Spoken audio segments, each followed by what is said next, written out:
Welcome to Live Daf, your online Daf Yomi Shir. Shalom Aleichem, welcome back to today's Daf Yomi, which is Yevamos Yadalit. We're holding on the second line from the top of the Amud. We're in the midst of a discussion regarding the machlokes that we find, the discussions, the disputes, all throughout Shas, between Beis Shammai and Beis Hillel. So we know that we follow Beis Hillel. The question is as follows. The Beis Shammai themselves, the Yeshiva of Shammai, the Bezdin of Shammai, what did they do? They also follow Beis Hillel? Or did they just follow their own sheet? Says the Gemara, this itself is a topic of a machlokes. Who we plucked is dependent upon a machlokes, a discussion between the Rav Ushmo. The Rav, Omer lo yasu Beis Shammai kedevreim. Beis Shammai never followed through, never carried out their shita. They also ended up following in line with Beis Hillel. That's the halach. Ushmo lamar asu v'asu no. Beis Shammai did their thing, even though we, general population, follows Beis Hillel. They're entitled to do their own thing. Asks the Gemara. Let's step back for a second. At what point in history are we speaking about? We know that the Gemara Erevin speaks about Erevin Gimel, that there was a baskel that calls out from Shemaim, halacha ki Beis Hillel. This was an ongoing dispute between Beis Shammai and Beis Hillel. Who are we going to follow? Who is the halacha follow? A baskel rung out and said, halacha ki Beis Hillel. So what are we speaking about here? Yevamos, ilema koidem baskel, pre-baskel, the pre-baskel era. My time at the Madam lo yasu. So why is there anybody that says lo yasu? Rav says lo yasu Beis Shammai kedevreim. They didn't follow their shita. Why not? They're entitled to follow their shita. There's not yet a baskel telling us otherwise. Ve'elo lacha baskel. Oh, it's after the baskel. Then my time at the Madam amarsu. How could somebody say that Beis Shammai insisted on doing their opinion after the baskel tells us to do otherwise? So either way, it's difficult to understand. If it's before baskel, gesundheit, do what you want. If it's after baskel, they're committed to the baskel as well. They also have to follow Beis Hillel. So what are we speaking about? Answers the Gemara. Ibo yesema. You can say koidem baskel. It was before baskel. Ibo yesema, or you can say la'achar baskel. It's post baskel. Both will make sense. Ibo yesema koidem baskel. Perhaps it's before baskel. It could go into Beis Hillel Ruba. So it happens to be at that point in time, Beis Hillel were the majority, and therefore Beis Shammai went along with Beis Hillel. So if at any point in history Beis Hillel, at any given time Beis Hillel was the majority, Beis Shammai would just follow along, because he meant to follow the majority. Achir Rabim Lahatois is something we find in Bezdin, and they applied that to Psak as well. So even before Baskel, Beis Shammai conformed with Beis Hillel. The Rav. L'madam lo yasu. So this explains the shita that they didn't do their own thing. The Beis Hillel because they followed Beis Hillel. Who are the Rav? Uman damar asu. What about the other shita? The Beis Shammai did their own thing. How could they? Ki azlina basarua. When do we follow the Rav? When does majority carry weight? Heicha dechiyad adininu. When both sides are otherwise equal, equally qualified, equally competent. So Rav carries the day. But over here, Beis Shammai, they were sharper, deeper, and their added qualities perhaps overrides the majority factor, and therefore this opinion holds that Beis Shammai stuck to their own shit. That's one approach. Or you can say as follows. We're speaking la'achar baskel, after the baskel rang out and said, Allah ki Beis Hillel. Mandam aloi asu. This explains the shita that Beis Shammai would not actually carry out their own shita. Don't after baskel. They have to reckon with the baskel that tells them to follow Beis Hillel. Umandam al asu. The other shita that maintains that they maintain their ground. What happened to the baskel? You don't pay attention to baskels when it comes to halacha. Rabbi Shoy. This is in line with Rabbi Shoy's shita. The Amar ein mashkichim bebaskel. We pay no attention when it comes to a baskel in terms of halachic considerations. Torah is given to us, earthlings. We don't pay attention to baskel. Beis Shammai stuck to their shita. Interesting machlokes. Now, how does this pertain to our sugya? Yesterday, the Gemara brought a pasuk which says lois is going to do, and we learn from there. Don't group yourself into separate groups There are two ways to learn the Gemara, two Mahalchim and the Rishonim. Rashi learns to avoid machlokes. The Rambam learns to avoid machlokes. Rashi learns because it's nira keneg and shtei Torahs. It looks as though the Torah is being split into sections, into different opinions and schools of thought. We have to maintain the integrity and consistency of Torah, and therefore we're not meant to create agudes. We're meant to follow the same path, the same track, the same sheet. No. So how does this fit with this Gemara here? Umadam also, according to the opinion that Beis Shammai would do their own thing, despite the fact that everybody else followed Beis Hillel, Karina and Khan, why don't we apply the pasuk Loisis Godu, which teaches us Loisasu Agudais? You're not meant to group yourself into groups. Why isn't that a concern when it comes to Beis Shammai Beis Hillel?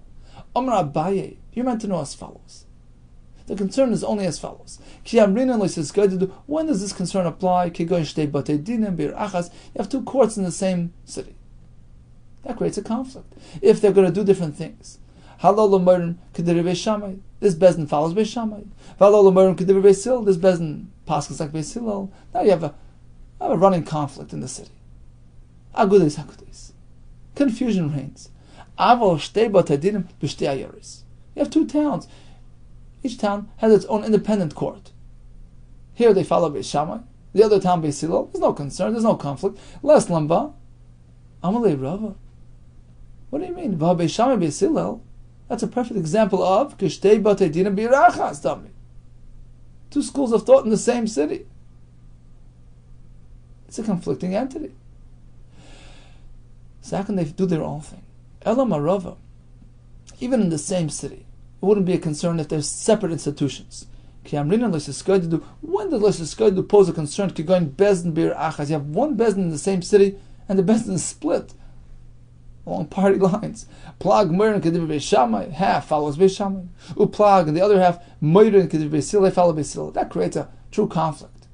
If you have two separate institutions, even if it's in the same city, each one is entitled to follow his personal opinion. Less lamba, there's no concern of agudes. Therefore, Beis Shammai and Beis Hillel are not committed to each other. Toshma, listen to this kash. Brisa says that in Rebelezer's town, they would do as follows: they would chop wood on Shabbos, lasis bechamim b'Shabbos, to form coals on Shabbos. Why?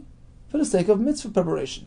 Lasis barzel, to produce this metal scalpel used for the bris milah.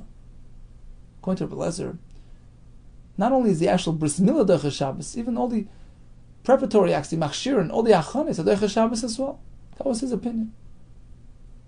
Rabbi Yosef's town, listen to what they did. They would have bird meat, chicken, together with milk, because he held that the Isra of Basar B'Chalav applies only to an animal whose mother has milk, an animal meat, but chicken meat doesn't apply. Says Rashi. The mother has milk as opposed to Basar Oif, She'ein Lechelev Eim. So in his town they followed through. They had chicken with milk. Says the Gemara, okay, that's the Bryce. Apparently only in Rebelezer's town they prepared coals, they produced scalpels on Shabbos for the Milah, because he was monitored. But in Rekiva's town they wouldn't do it. He doesn't allow it. The Sanya, Klalam Rekiva set forth the following rule when it comes to mitzvahs on Shabbos. Kol malacha she'efshar la'asois of Shabbos. Any type of malacha that theoretically could have been done ahead of time, such as looking after the scalpel, the knife of the Milah. Just because you're stuck without it doesn't justify Chilul Shabbos. It's not inherently connected to today. You could have done it yesterday. Milah needs to be done today. That's the Shabbos. But your preparations, do ahead of time. Ain't a Shabbos. So it's pretty clear that in Rabbi Kiva's town they wouldn't do this. They wouldn't be Mechal Shabbos to make these sacket of Milah. In Rabbi Lezer's town they did. That raises the question of what is going to do? How can some do this and some that? What do you mean, says the Gemara? Two different towns. What's the question? When they're in separate towns, it's totally different. they're in the same town. There's no concern in this case. Or the one who thought of this question, who presented this question, my Karla, what was he thinking? Different towns. The Maksha, the one who asked the Kasha, figured perhaps here it's more severe. You have to pay more attention to consistency. Mishum Chumra de Shabbos, because we're dealing with Kedusha Shabbos, and perhaps that carries greater weight. We should be concerned and not allow this sort of divergent opinions, because it's going to negate we want to maintain the integrity of Shabbos. We'll treat it as though it's happening in one place and disallow this discontent. Kamash, one the chiddush is no. Even when it comes to halachas of Shabbos, if you're in two different towns, you can follow the Rav, your Shita, without concern of creating machlekes. Tashma, listen to this kash. The Rabbi Yehuda ki ikla asri. When Rabbi Yehuda visited the town of the Rabbi Shimon Levi, Havametalto Shraga, he would move around the candelabra, the candle, the nair that had been lit during the Shabbos, and somehow flame had gone out. This is a sugya in Shabbos. He didn't hold to the concept of muktzah. He held like Reb Shimon. If you need it, you can move it around. Just because it was used for Isser, it doesn't make it totally off limits. So when a Ravo was in Rabbi Shimon Levi's town, he followed that sheet. He was mate tiltal of the nair. When he came to visit Rabbi Yechon's town, Rabbi Yechon was the one who follows Rabbi Yehuda's shita, who's machmer, who applies the concept of muktzah. Even in this case, he wouldn't move around the candle, the lamp. So you see that each town has its own minhag, its own halacha. What happened to Loisis Goy to do? What about machlekes? What about conflict? Again, the same teretz. Vay my kushi, what are you asking? Hadn't we just established that if it's in different towns, there's no conflict? So what do you mean to ask? Answers the Gemara. Anan hachi kamrin. We meant to ask as follows. Isn't it confusing when you see a Ravo doing one thing here and one thing there? Rabbi Avo, hechi avid hacha hachi. How could it be that in this town he moved the lamp, vechi avid hacha hachi, and in this town he didn't move it? What does he hold? Is it mutter or is it aser? Answers the Gemara. The truth is he was matir. Rabbi Avo, Rabbi Shimon Levi Svirli. Really? He was like Rabbi Shimon Levi, who was matir, moving around this lamp. He's matir it. When he came to visit Rabbi Yechon's town, out of deference to Rabbi Yechon, out of covet to Rabbi Yechonon, he would refrain from being metaltal, but inside he really held that it's mutter. So that's legal, that makes sense. He was matir, but out of covet to Rabbi Yechonon, he was machmer in his presence. Okay, what about the attendant, the shamas that would come along with Rabbi Avo? What about the shamas? Well, as far as he's concerned, was under the impression that it's mutter. Back home, you move around these lamps. Why isn't there a concern that when he comes to Rabbi Yechon's town, he'll move around the lamp as well? That's what his Rebbe always does. He would inform his shamas, look, when we're here, keep your hands off the lamp. Continues the Gemara. Toshma, we're going to have a raya and a kasha pertaining to our discussion back in the beginning of the daf. The question was, when we have machlekes, Beishamai Beisilo. We follow Beisilo. But Beishamai themselves, what do they do? Do they stick to their shita, or do they also follow Beisilo? Let's take a look at our Mishnah. Tashma. Ava Pisha Elu Eishrim. Ve'elu Matirim. You have machlekes regarding Tzoras Habas. Tzoras Erev. Right? So we have Reuben and Shimon. Reuben passes away without children. He left behind Rachel and Leah. Rachel happens to be Shimon, the surviving brother's daughter. She's an erva to him. Leah is a tzaras habas. She's the other wife, the fellow wife, together with the erva in the same yibum capacity, the same yibum situation. What happens there? Beis Hillel say tzaras erva is off limits. The asur. We have psukim to prove it. Beis Shammai disagreed, as we had yesterday, that several rayas. Tzaras erva is mutter. This was an ongoing conflict. Beis Shammai are matir, tzara, Beis Hillel are iser. The Mishnah tells us it didn't get in the way. It didn't create a machlekes. They didn't take it personally. Even though Beis Hillel say tzaras erev is aser liyibum, and Beis Shammai amater loynimnu Beis Shammai melisa nashim Beis Hillel. This wouldn't get in the way of Beis Shammai intermarrying, taking women from Beis Hillel. V'loy Beis Hillel and Beis Shammai, nor would Beis Hillel hesitate to marry into Beis Shammai. Such is the Mishnah. Now let's analyze the Mishnah. Isn't there a clear indication in the Mishnah that everybody would follow their own opinion? Sorry, the other way around. This makes sense if Beis Shammai never carried out their shit. They were machman like Beis Hillel. At the end of the day, they did not apply yibum to a tzoras erev. That explains why Beis Hillel would not refrain from marrying into Beis Shammai, because in actuality they did nothing wrong. They held that it's mutter, but they didn't actually carry it out.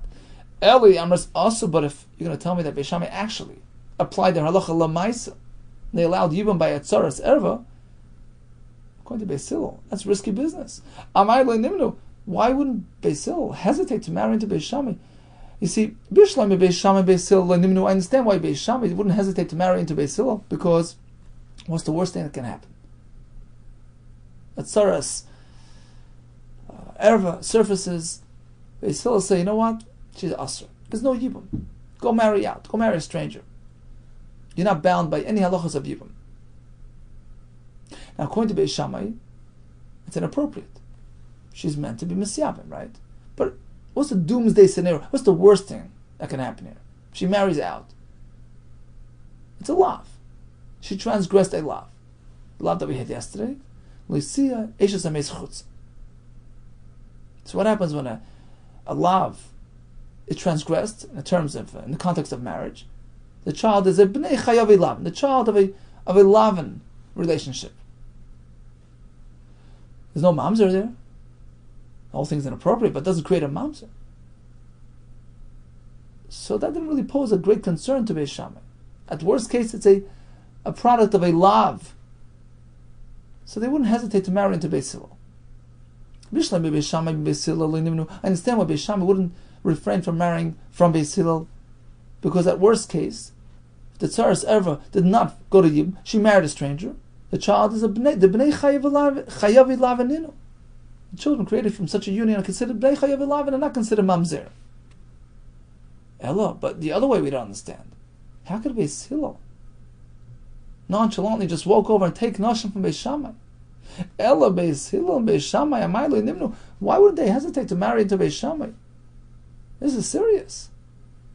Bnei chayav krisus mamzerim ninu. At tzaras erva, according to Beis Shammai, goes liyibum. What happens there? So according to Beis Shammai, she's doing the greatest mitzvah. According to Beis Hillel, at tzaras erva is also liyibum. Shimon may not marry Leah. It's sort of Rachel, his daughter.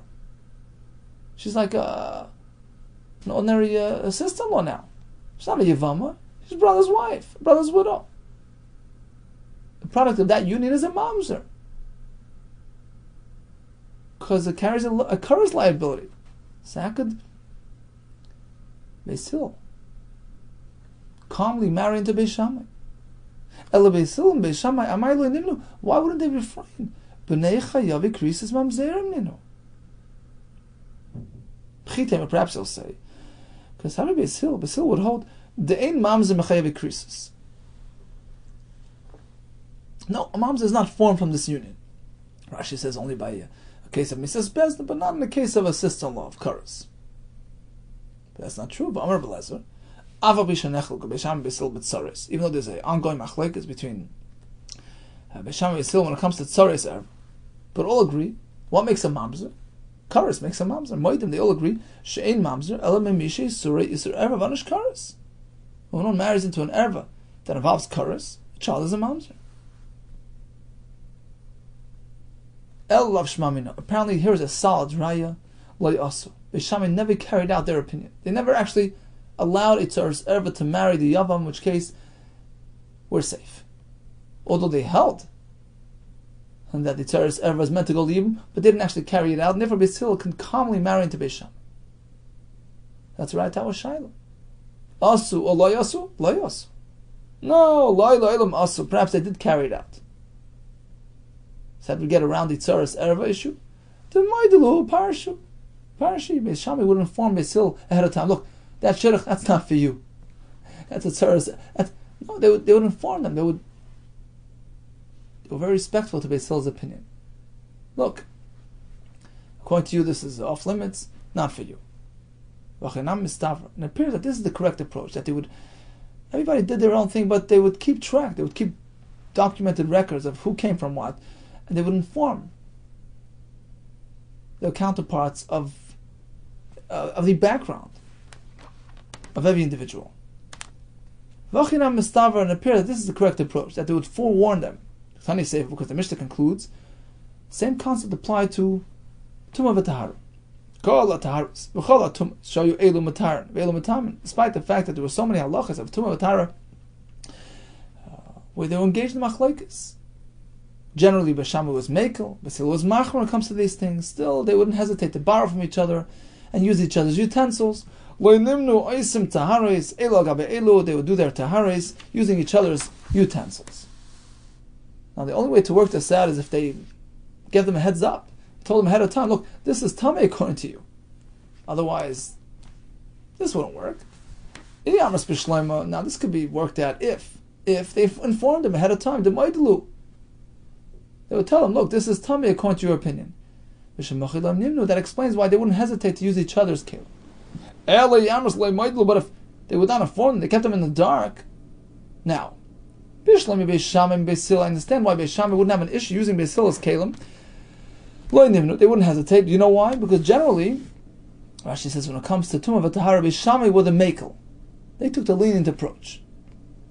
So in this case, Beis Shammai has no issue with using Beis Hillel's kelim. The Tmeos, or the Tumah, to Beis Hillel, Beis Shammai, Taharas Nina, because all things that are Tamei according to Beis Hillel, according to Beis Shammai, Tar. Not getting into trouble using Beis Hillel's kelim. Well, you hold this Tamei, we hold this Tar. There's no issue there. So they can partake in Beis Hillel's kelim. But what about the other way around? How can Beis Hillel borrow from Beis Shammai? Ela Beis Hillel, mi Beis Shammai. Lama lo nimnu. Why would they hesitate to use their kelim? Taharis to Beis Shammai. Things that are considered Torah according to Beis Shammai, le Beis Hillel, Tmeis Ninu, are considered Tamei according to Beis Hillel. So you must say that they informed them. They told them ahead of time. Elalav de Maidilu. Shema Mina. Pretty clear conclusion, pretty clear raya. And in fact, they told them ahead of time, and therefore when it comes to the other issue of a Tzaras Erva, they were all informed of what's going on. So certainly everybody followed their shittas, they were asu v'asu, but they were informed ahead of time. Says the Gemara, Umay ulmei dahach mahach. There's something interesting in this last piece of Gemara. Initially the Gemara figured, well, if Beis Shammai followed through, they were matit Tzaras Erva, how could Beis Hillel marry him? Right? Answer, they informed them. I'll prove it to you. When it comes to the utensils, how would they interact? How would they share? It must be they informed them. Now, why is it more proof from the utensils than from the Tzaras Erva? How can they intermarry? They must have informed them. Stop right there. It's the only way out. That's a good proof. Why add the second element? How could they share kelim? They must have informed them. Why is the kelim aspect of this discussion more worthy, more weighty? Why is it a bigger proof than the fact that they intermarried? Why is kelim superior to intermarriage? Perhaps I would say that intermarriage is not a right. It's not a right that they informed them. You know why? Surah Kala Islay, when it comes to a Tzaras Erva situation, everybody hears about it, everybody knows about it. Pretty uncommon, unique situation. Therefore, Beis Hillel perhaps wouldn't be concerned about running into a tzara unknowingly because everybody knows about it. It's public, it's public record, public information. So there wouldn't be a riot necessarily that they were informed by Beis Shammai. Perhaps they just figured out on their own. Kamashmon, that's where we go to the next case. They shared kelim. That's not something which is publicly known. Who knows what's going on with the kelim? It must be that there was information going around. They were conveying to them, they were informing them ahead of time what to use and what not to use. Gufa, let's go back to that Bryce. Omer Belezer. Although we have this running machlekes between Risham and Sil when it comes to Tzoreis Erva, but all agree, how is a mamzer formed? How do you identify a mamzer? She'ein mamzer. A mamzer only comes about by way of a union of karis. Ela memishi surah iser erva. There's an erva involved, va'anush karis, which carries with it a penalty of karis. That's how a mamzer results. Now, even though there's a machlekes when it comes to tzaros, they agree regarding this concept. Who agreed to who? Who's agreeing to who? Ilay Beis Shammai Beis Hillel. The Beis Shammai agree to Beis Hillel. Meaning, although when it comes to tzaros erva, Beis Shammai amater, and Beis Hillel don't allow yibum by tzaros erva, rather they advocate, they tell you to go marry out. So according to Beis Shammai, they committed a lav. They were even a lav. Not marry out. Ignore yibum obligations. So the child from that union is considered a ben chayav elavin, and not a mamzer. Well, that's pashut. You're telling me Beis Shammai are agreeing to Beis Hillel, they're not concerned about Beis Hillel's children. Of course, pshita b'nei chayav elavin ksher. The child from a lav union is kosher. Right? There's no question about that. So what's the chiddush here? Beis Shammai agree. There's nothing to agree. The child of a lav is not a mamzer. Ela Beis Hillel Beis Shammai. Oh, the other way around. The chiddush is that Beis Hillel would agree to Beis Shammai. The child is not. There's no concern regarding the child. It's not a mamzer. Although you apply yibum to a tzaros erva, we're not concerned about that union. We're not concerned about that child. What do you mean? Why not? That's exactly what a mamzer is. He gufa chayav a krisasi. We're speaking about a situation of a krisis. According to Beis Hillel, what Beis Shammai are doing is the worst of the worst. It's marrying a sister-in-law who's not a yevamo. Tzaros erva is not a yevamo. She's part from yibum. Child is a child of a chayav a krisis. So why isn't there a mamzer concern? What does it mean that they agree there's no concern? Lo'elam Beis Shammai Beis Hillel. The point that he's making is as follows. Beis Shammai was not concerned with Beis Hillel's families. So although according to Beis Shammai, tzaros erva is meant to have yibum, and Beis Hillel disagree and they send the tzaros erva out in the street, she can marry out, which according to Beis Shammai is a transgression of a law. That child does not pose a concern of mamzer. Lo'elam Beis Shammai Beis Hillel. Beis Shammai pertaining to Beis Hillel, relating to Beis Hillel, not concerned about mamzer. Lafukn Rabbi Kiva. Rabbi Lezer is trying to undo Rabbi Kiva's shita, negate Rabbi Kiva's shita. The Amar Yesh Mamzer Mechavi Lav. He holds that even a child from a lav union is considered a mamzer. Kamash Malon. Rabbi Lezer comes and tells us, no, Dein Mamzer Mechavi Lav, and it's not. So I disagree. A mamzer is only one of karis, not something from a lav. And therefore, in this case, where according to Beis Shammai, Beis Hillel committing a lav by marrying out, by allowing the Yevama to go free, that child is a child of a chayav elavin. Sure, it's terrible, but it's not a mamzer, and therefore it poses no concern regarding marriage. Toshma, let's go back to the original question. Did Beis Shammai actually carry out their shita? Did they actually allow the tzaros erva to marry the yavam? So we've already proven from this discussion here that they did. I have another raya to prove the same point. The Bryce, the Sefta, says like this. We have many points of contention, machlokes between Beis Shammai and Beis Hillel, pertaining to marriage. Even though there was this running machlokes between Beis Shammai and Beis Hillel regarding tzaros erva, b'achayos. That's down on the Chavav, beget yashon, b'safek eshes ish. Many halachas pertain to marriage. For instance, the case where after Gerushin they were together in the hotel, there's a concern about yichud, about perhaps remarriage. Bekesef, what What is the sheer money? What's the value? It must be handed over to the Isha by Kedushin. According to Beis Shammai, it needs to be a dinar worth, or at least Shavah Kesef, something worth a dinar, either a dinar or the Shavah Kesef. According to Beis Hillel, all you need is a pruta, b'shavah pruta. Many discussions, many machlokes. So despite the numerous machlokes between them, there was close camaraderie and friendship. They would intermarry. They would marry into each other's families. Lo nimnu Beis Shammai melisa nashim Beis Hillel. Beis Shammai wouldn't hesitate to marry into Beis Hillel's families. V'lo Beis Hillel Beis Shammai lamedcha. This tells us how great they were. It wasn't personal. It was all a matter of figuring out what Hashem wants in the Torah, but it never spilled over into personal realms. Shechiba ve'reyus noegim zeh b'zeh. It was this intense friendship and harmony and camaraderie amongst them.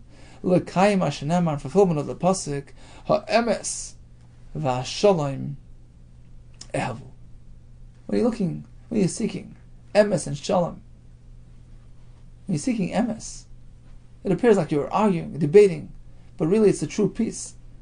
They come to clarity, they come to closeness. We're on the same page, although we have diverging opinions, but it's all a matter of figuring out what Hashem Echad wants. The true inner peace, camaraderie and friendship. The Rambam in Pirsha Mishnah in Demai says, why the Talmidei Chacham called Chaverim? Throughout the Gemara, Mishnayos, we find that he says the true Chavrus is a spiritual friendship.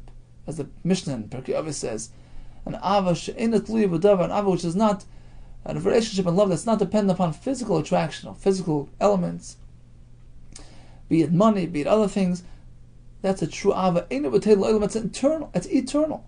It's internal and eternal. It's a true closeness, which stems from a closeness of neshama, which bonds together and binds together. So the love and friendship was expressed by the fact that they married into each other despite their machlekes. It reminds me of a story, interesting story, Peldica story. It happened with the Rashash. Great Talmud Chacham, actually a wealthy Jew, lived in Vilna, and we all know the Rashash, Helig Rashash. So he was sitting and learning one day, and he was visited by a fellow who owed him money. So the fellow came in to return the money. He gave him the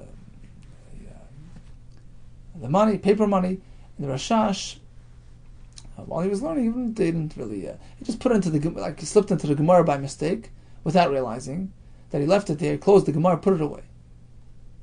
Some time passed, and he approached this fellow for the loan. He says, "Look, remember we have a loan going."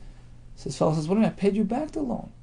So Rashash didn't remember. Apparently, he had been totally immersed in the sugya, and he just didn't realize. Well, he didn't remember the incident. He didn't remember the fact that he paid him back. So he says, "What do you mean? You owe me the money?" And the word got out, and sure enough, the public assumed that the Rashash, the tzaddik, the Rashash is in the right, and this fellow is a dishonest fellow, and his name got smeared. He lost his reputation to the point that he had to leave town. He wandered in some distant place, and that's it. They forgot about him. So it happens that one day, years later, Rashash is sitting and learning. He turns the page and he finds the money. I couldn't believe it. Money in the Gemara. And it all came back to him. This must be the money. The repayment of that loan by that poor fellow who I accused. And look what happened to him. He was banished from the city. Disgrace. Lost his reputation. Lost his parnasa. Rashash couldn't get over it. He was beside himself. He couldn't forgive himself. So he traveled to this fellow out to that town. And he says, "Look, you're right. You're 100% right. I'm at fault. I should have remembered that you paid me back the money. Please forgive me." So this fellow says, "Look, I can forgive you, but my family lost their reputation. We're smeared. Nobody wants to have anything to do with us. A family of Ganavim. We have to somehow do something to rectify that bad name, that reputation. The only way I can forgive you, if you have a son, marriageable age, I have a daughter, when you'll marry into my family, you take my daughter as a kala for your son, now everybody will realize that, they'll think that you're just trying to forgive me, that, you're a tzaddik and you're forgiving me for really something that I wronged you. Nobody's going to believe me that I really paid it back. The only way you can really make that statement that I'm an honest fellow, that you sincerely believe that I'm an honest fellow, you do a shidduch with my family. That's the biggest raya. And that will be a good reason. That will allow me to be meichel you. If you restore my family's good name. Rashash spoke to his son, he went back home, spoke to his son, and they did a shidduch. Now everybody saw that it was genuine, it was real. This fellow really was an honest fellow, and this whole thing was just misunderstanding and unfortunate mistake. So here we find as well, Bisham and Basil, despite their ongoing machlokes, they would marry into each other as a sign of closeness and friendship. Baisa continues. Rabbi Shimon Omer, Nimnu hein min avade, v'loi nimnu min asafik. So at this point, the Gemara, Rashi explains, the Sakha Daitach, the Havamina of the Gemara is like this. We spoke about several examples of machlokes. In some cases, there's an Issa Vadai. B'Shami holds it's Asr, B'Yisrael holds it's Mutter, right? But in some cases, it's based on an uncertainty.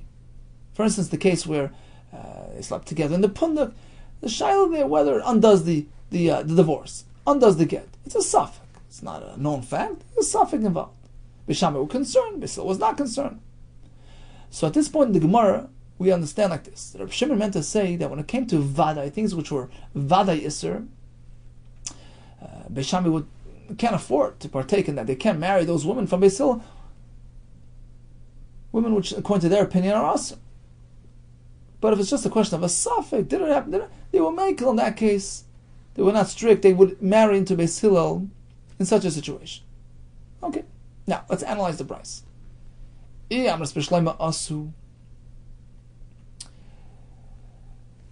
if the respective shittas, respective institutions, Beisam and Basil, each follow their own opinions, that explains why Rabbi Shimon tells us when it comes to Avada Isser, they would keep away. I can't take from you when, according to me, it's us. But if you maintain that nobody would really follow everybody followed Beis Hillel, my nimnus, what's the point of refraining? Bottom line is, everybody would agree that the Beis Hillel is the way to go. Says the Gemara. V'tispra. Now, what do you mean? Nihi namida asu. Even if you'll tell me that each shita would actually follow through, would carry out their shitas. And that's how you explain the brisa, right? And that's why they would refrain from the vade, because I can't partake in something which is asur. Let's break it down. We have Beis Shammai, Beis Hillel. Bishlam Beis Hillel, Nimnu Beis Shammai. Understand why Beis Hillel would refrain from marrying women from Beis Shammai who were involved in Isurim, according to Beis Hillel's opinion. Let's say the case of the Tzoras Erva, right? So according to Beis Shammai, they were Nesiyabim, which according to Beis Hillel is a plain out Isur. So of course they kept away. The Chayav a Krisis Ninu. That child is a child of a Karis union. Umamzerim the Beis Hillel. According to us, Beis Hillel, they're Mamzerim. So we can't marry them. Ela Beis Shammai. Amai Nimnu Beis Hillel. But why would Beis Shammai keep away from Beis Hillel? So you allowed the Tzoras Erva to marry out? You let her go? What's the worst thing? You ever love. That child is still Roy, it's not a Mamzer. B'nei Chayav Elav Ninu, Ksher Ninu. So basically, we're asking on your right. So Bryce spoke about several machlokes, and we say that they were Meineya. Rav Shimon says they would keep away from things which are certainly Isurim. So we figured, okay, that proves our point. Apparently, they actually carried out their shittas. That's why we have to keep away from you when it's a vadah. 1 second. I understand why Beis Hillel will keep away from Beis Shammai. Why did Beis Shammai keep away from Beis Hillel? At worst, it's a lav to allow the Yevama free. That's not enough reason to keep away. Answers the Gemara.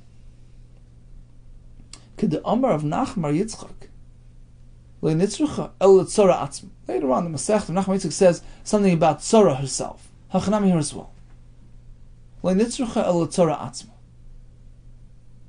We're trying to figure out why Beis Shammai will have a concern, would keep away from Beis Hillel's women. We're not speaking about the children of the tzara. Those are children of a chayav elavin. If the tzara married out, Yevamos married a stranger. Fine. Child is not so terrible. He's the son of a chayav elavin. The concern was regarding the tzara herself. They spotted a tzaras erva, not doing yibum the way it's meant to be, according to Beis Shammai. They saw a tzaras erva in Beis Hillel's family who was not being attended, who was not being a siyab, they keep away from her. I'll marry a tzaras erva because she's a Yevamos, according to Beis Shammai's sheet. So again, everybody followed through. Everybody did their shittas. Beis Shammai was asu, Beis Hillel was asu, and they knew to keep away. No specific noshim who were problematic according to their opinions. Beis Hillel would keep away from Beis Shammai's noshim, and Beis Shammai would keep away from certain noshim in Beis Hillel, such as the actual tzara, who according to Beis Shammai is awaiting gibum, and according to Beis Hillel is ignoring gibum. Okay, one more thing to figure out. Rabbi Shimon says they kept away from Vaday and not from Safek. Why? Safek is also a problem. Safek d'oraisa l'chumra. How can you negate a Safek? Why they keep away from a Vaday Isser? Because it's Asur. Safek nami Yisuru. Even those situations which are Safek Isser. And Megarish is Ishtay, Velana ima b'pundiki. It's a Safek Isser. That's also problematic. Safek pertaining to Isser d'oraisa, to keep far away. You're right, that's not the pshat at all. We're going to change the pshat in this phrase. No, that's not what we mean. That they wouldn't be concerned about Safek. Of course they were. Let's change it from Safek to Stam. They wouldn't necessarily question, unless they had room to suspect, unless there was grounds to be concerned that perhaps this Isha is one of those Nashim who are problematic according to us, Beis Shammai. But Stam, they wouldn't just arouse suspicion. They wouldn't just generate concern. They would assume that Beis Hillel would be honest with them. They would just have full trust in Beis Hillel. The fact that you didn't tell us anything about this Isha indicates that you have nothing to hide. You know that we have certain opinions, certain shittas. The fact that you're not telling us anything about this specific shidduch indicates that you feel she's perfect for us. We don't have to question.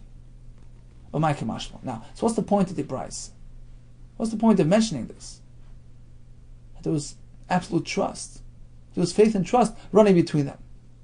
There was friendship and camaraderie amongst them, and full of trust. That's exactly what the Reisha said. Tanakam also said the same thing. They would marry to each other with chiba, with reyes. What's the point of repeating this? Why does Shimon have to go over the same thing?